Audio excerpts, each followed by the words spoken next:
మహా టీవీ వ్యవస్థాపకుల్లో నేను కూడా ఒకరిని. అది ఎవరిదయ్యా అంటే సృజనా చౌదరిది. సృజనా చౌదరి ప్రస్తుత ఎమ్మెల్యే, ఒకప్పుడు ఇప్పుడు ప్రస్తుత బీజేపీ ఎమ్మెల్యే, ఒకప్పుడు చంద్రబాబు నాయుడు గారికి అత్యంత సన్నిహితుడు చౌదరి గారు. సో దాన్ని వంశీ చౌదరి అనే జర్నలిస్టు రిపోర్టరు సార్, అది అంటే మూసేశారు. మీకు గుర్తుందో లేదో 2008లో అప్పుడు చంద్రబాబు నాయుడు ప్రభుత్వం వస్తుందేమోనని ఆగమేఘాల మీద హడావుడిగా ఛానల్ లాంచ్ చేశారు.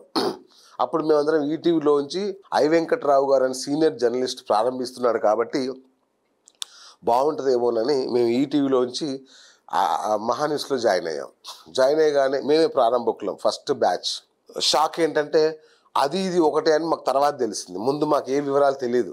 ఇది ఐ వెంకట్రావు గారి ఛానలే, ఆయన సొంత ఛానలే అనేసరికి మేము నిజమేనేమో అనుకున్నాం. మెల్లిమెల్లిగా అప్పుడు బయటపడింది ఈ సృజనా చౌదరి గారిది, ఇది తెలుగుదేశం కోసం పనిచేయడం కోసం అప్పటికప్పుడు పుట్టించిన సంస్థ అని మాకు తర్వాత అర్థమైంది. ఇంకా విషాదం ఏంటంటే చంద్రబాబు నాయుడు ఓడిపోయిన మరుక్షణం జీతాలు ఇవ్వడం మానేశారు ఆ ఛానల్లో. ఇక మేమందరం మళ్ళీ పొట్టకూటి పట్టు మళ్ళీ బయటకు పరుగున వేరే ఛానళ్ళకు వెళ్ళిపోయాం. సో ఇది దాని నేపథ్యం. ఇది సృజనా చౌదరిది, ప్రస్తుతం ఆయన బీజేపీ ఎమ్మెల్యే.